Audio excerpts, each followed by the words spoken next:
Magandang araw sa lahat mga boss. So, dito mga boss, mag-repair tayo ng cut mga boss. Yung naman yung cut mga boss.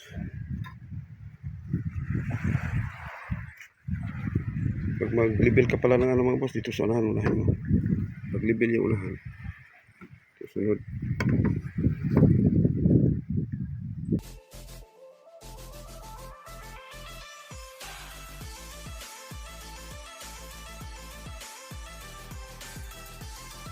Yan dito. Bawasan ito na kunti. Itong dulo niya, bumaluktot siya. At ito ang pinakamalaki mga boss. Yan. Dapat ganyan siya.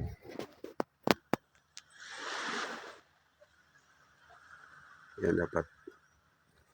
So bali ang diferensya niya boss nasa media. Ito ang problema ngayon kung paano siya habulin mga boss.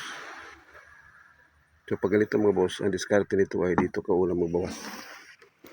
Dito sa side, bawasan mo ng konti. Sa pawan mo ng 1 po dito, bawasan mo ng 1 po dito. At sa likod naman maglagay ng pagkapalan ng konti. Kasi hindi pwede pag ganito mga boss.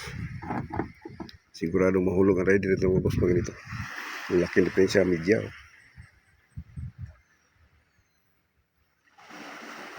Yan, laki oh.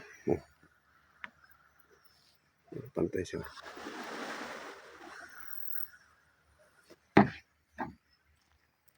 Sige mga boss, antayin natin yung may-ari mga boss para madiskartihan natin ito kung paano.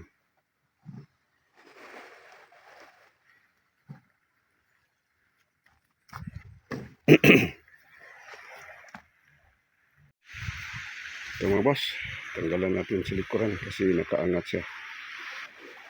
Tapos ito, nakalubog to, so binawasan ko yung kabila para magpantay siya. Pero nga mga bawas yung mga katungkos. Kabila. Kailangan talaga ipantay mga boss kasi kung hindi mo ipantay,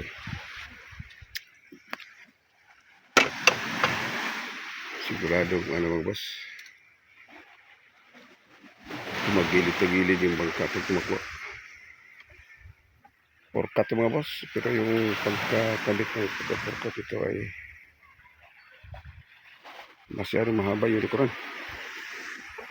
Maganda lang to sa sa pang-racing, pero kung panghanap buhay dito pwede mga boss. Kaya wala na tayong magawa. So yung mga cut na lang ang i-align natin. Ito mga boss, tinanggap na ng bawas mga boss. Tinanggal ko yung 1/2 likod. Kasi mataas doon sa unang cut mga boss. Kaya pag pinilit natin ito, hindi to siya makakatayo mga boss. Dito makakalutang. Lalo siya lulubog. So pag ganito, okay na siya.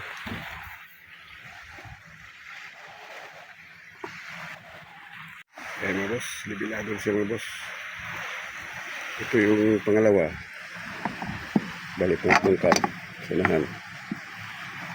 Mag-epoxy lang tayo sa gilid dito mga boss. Okay, konti na lang. Oh. Mga ano na lang.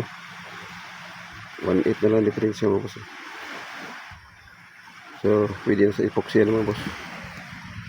Tapos itong pangalawang cut. Pangalawa sa unahan. Okay na. Pantay. So, ganito mga boss, mag-repair.